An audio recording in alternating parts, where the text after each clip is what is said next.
వాళ్ళ మూడో రోజు తెలంగాణ శాసనసభ సమావేశాలు జరగనున్నాయి. విద్యుత్ అండ్ ఫారెస్ట్ కార్పొరేషన్ వార్షిక రిపోర్ట్ను సభలో ప్రవేశపెట్టనుంది ప్రభుత్వం.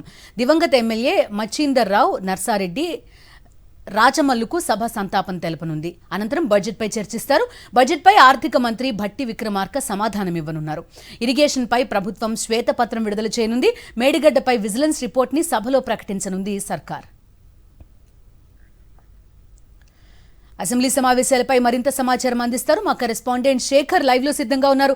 శేఖర్, ఇవాళ ఇరిగేషన్ పై రిపోర్ట్ నేపథ్యంలో సర్వత్రా ఉత్కంఠ కనిపిస్తోంది. ప్రభుత్వం ఏం చెప్తుంది, వార్ ఆఫ్ వర్డ్స్ ఉండే అవకాశం ఉంటుంది అనే అంచనాలు కూడా ఉన్నాయి. ఎలాంటి అప్డేట్స్ ఉన్నాయి మీ దగ్గర?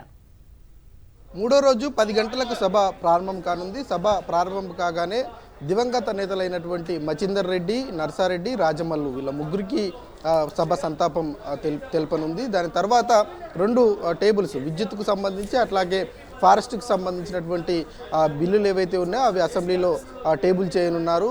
ఎమ్మెల్యేలందరికీ కూడా వాటిని అన్నింటినీ ఇవ్వనున్నారు. ఇక దాని తర్వాత బడ్జెట్కు సంబంధించినటువంటి ద్రవ్య వినిమయ బిల్లు మీద ఈరోజు భట్టి విక్రమార్క చర్చ జరుగుతుంది. అదేవిధంగా ఆర్థిక మంత్రిగా ఉన్నటువంటి భట్టి విక్రమార్క రిప్లై ఇవ్వనున్నారు. ఇక గవర్నమెంట్ రిజర్వేషన్ అన్నది ఈరోజు ఉంది. ఆ రిజర్వేషన్లో శ్వేతపత్రం విడుదల చేస్తారా, లేదంటే ఇరిగేషన్కి సంబంధించినటువంటి అంశం మీద ప్రభుత్వం ఏదైనా ప్రకటన చేస్తుందా? అదేవిధంగా ఇప్పటికే విజిలెన్స్ విచారణ మేడిగడ్డ అంశం మీద జరుగుతుంది కాబట్టి దాని మీద ఏదైనా కీలకమైనటువంటి ప్రకటన సభలో విజిలెన్స్ ఇచ్చినటువంటి తాత్కాలిక రిపోర్ట్ ఏదైతే ఉందో ఆ రిపోర్ట్ను సభలో ప్రకటన చేస్తుందా అన్నది చూడాల్సి ఉంటుంది. దాంతోపాటు కాగ్ రిపోర్ట్ కూడా ఈరోజు సభలో పెడతారన్నటువంటి చర్చ జరుగుతూ ఉంది. దాని మీద ఎలాంటి స్పష్టత అయితే రాలేదని చెప్పుకోవాలి. ఇక దీంతో పాటు కీలకమైనటువంటి అంశము 2023-24కు సంబంధించినటువంటి ఎక్స్పెండిచర్ ఏదైతే ఉందో, గత ప్రభుత్వం పెట్టినటువంటి బడ్జెట్ ఎంత, ఖర్చు చేసినటువంటి బడ్జెట్ ఎంత, కేటాయింపులు ఏ రకంగా ఉన్నాయి, ఇట్లాంటి అంశాలన్నిటి మీద కూడా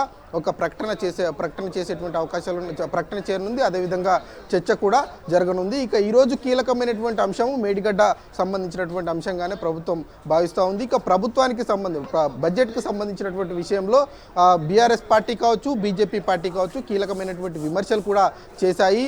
కేవలం అభూత కల్పన లాగానే ఉంది, వాస్తవ బడ్జెట్ అని చెప్పినప్పటికీ వాస్తవానికి చాలా దూరంగా బడ్జెట్ ఉంది అంటూ ఇప్పటికే విమర్శలు చేశారు. కాబట్టి వేడిగానే బడ్జెట్ మీద చర్చ జరిగేటువంటి అవకాశాలు ఉన్నాయి. అదేవిధంగా ఇరిగేషన్కి సంబంధించినటువంటి అంశం మీద కూడా కొంత వేడిగానే చర్చ జరిగేటువంటి అవకాశాలు అయితే కనిపిస్తాయి. ఓవరాల్గా చూసుకుంటే 10 గంటలకు స్టార్ట్ అయినటువంటి బడ్జెట్ ఈరోజు సాయంత్రం వరకు కొనసాగేటువంటి అవకాశాలు అయితే కనిపిస్తాయి. Okay Shekhar, thank you.